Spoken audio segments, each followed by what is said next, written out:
স্বাস্থ্য মন্ত্রণালয়ের দৃষ্টি আকর্ষণ করতে চাই, ডাক্তার নিয়োগ দিয়ে আপনি কখনোই মানুষের স্বাস্থ্য সেবা নিশ্চিত করতে পারবেন না।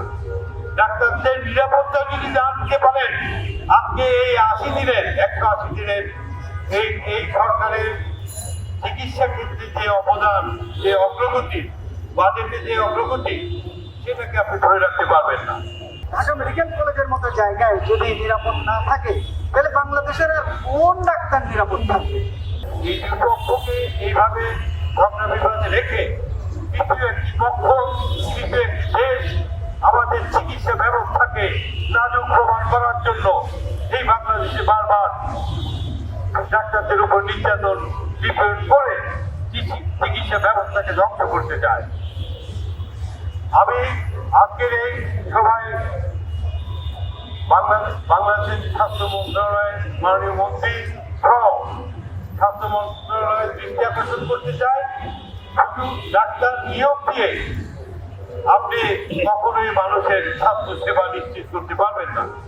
ডাক্তারদের নিরাপত্তা যদি না দিতে পারেন, আজকে এই 80 দিনের 180 দিনের এই সরকারের চিকিৎসা ক্ষেত্রে যে অবদান, যে অগ্রগতি, বাজেটে যে অগ্রগতি, সেটাকে আপনি ধরে রাখতে পারবেন না।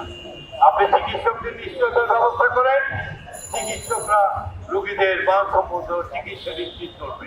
চিকিৎসকরা যখন নিরাপত্তাহীন হন, যখন আঘাতের শিকার হন, তখন যে স্বাস্থ্যসেবা, যেখানে নার্স এবং টেকনোলজিস্ট, চতুর্থ শ্রেণীর, তৃতীয় শ্রেণীর কর্মচারীরা আছেন, সবাই একটা হতবিহ্বল এবং একটা ভীতিকর পরিস্থিতি তৈরি হয়, চিকিৎসা সেবাটা ব্যাহত হয় এবং এটা আলটিমেট ভুক্তভোগী কিন্তু রোগীরাই হয়। তো আমি সবাইকে অনুরোধ করব, আপনার চিকিৎসকদের পাশে দাঁড়ান, স্বাস্থ্যকর্মীদের পাশে দাঁড়ান, স্বাস্থ্যকর্মীরা পাশে ভালো থাকলে কিন্তু বাংলাদেশ ভালো থাকবে। বাংলাদেশে কোনো চিকিৎসকের উপর যদি অবাঞ্ছিতভাবে, অযৌক্তিকভাবে, অনৈতিকভাবে যদি এভাবে হামলা করা হয়, তাহলে বাংলাদেশের চিকিৎসকরা চুপ করে কিন্তু আর বসে থাকবে না।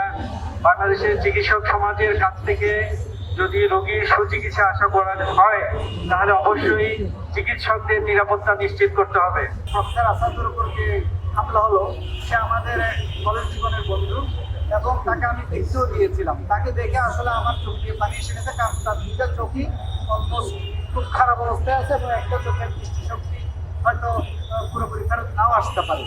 এবং এর মাধ্যমে আমরা বলতে চাই যে আপনি একজন বিভাগীয় প্রধান ঢাকা মেডিকেল কলেজের মতো জায়গায় যদি নিরাপদ না থাকে, তাহলে বাংলাদেশের আর কোন ডাক্তার নিরাপদ থাকবে? আমাদের নিরাপত্তা নিশ্চিত করুন, অবিলম্বে চিকিৎসক সুরক্ষা আইন বাস্তবায়ন করুন। আমরা চাই আমরা আমাদের কাজ করি, আমরা আমাদের ওয়ার্ডে কাজ করি, আমরা এই যে সময়টা আমাদের নষ্ট হচ্ছে, এই সময়টা আমরা কাজে লাগাই। আমরা আমাদের ভবিষ্যৎ স্বাস্থ্য সুরক্ষা চাই, আমরা আমাদের সুন্দর একটা পরিবেশ চাই। আমি আশা করি বাংলাদেশ সরকার আর একই সাথে আপনার ডাক্তারদের যে উপযুক্ত সম্মান, তাকে উপযুক্ত সম্মান দিতে হবে। আইন প্রশাসনের কাছে আকুল আবেদন জানাচ্ছি, যারা দোষী সাব্যস্ত তাদেরকে অতি দ্রুত গ্রেফতার করুন।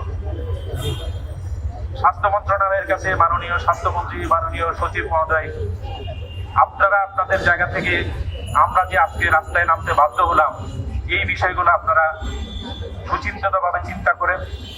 যে জায়গাগুলোতে সমস্যা তৈরি হচ্ছে, এগুলা কিভাবে অতি দ্রুত নিষ্পত্তি করা যায়, সেই জায়গাটা আপনারা, আমার কাছে মনে হয় যে যদি আপনারা খুব ত্বরিতগতিত না করেন, তাহলে এই জায়গাগুলোর বিশৃঙ্খলাটা আরো তৈরি হবে।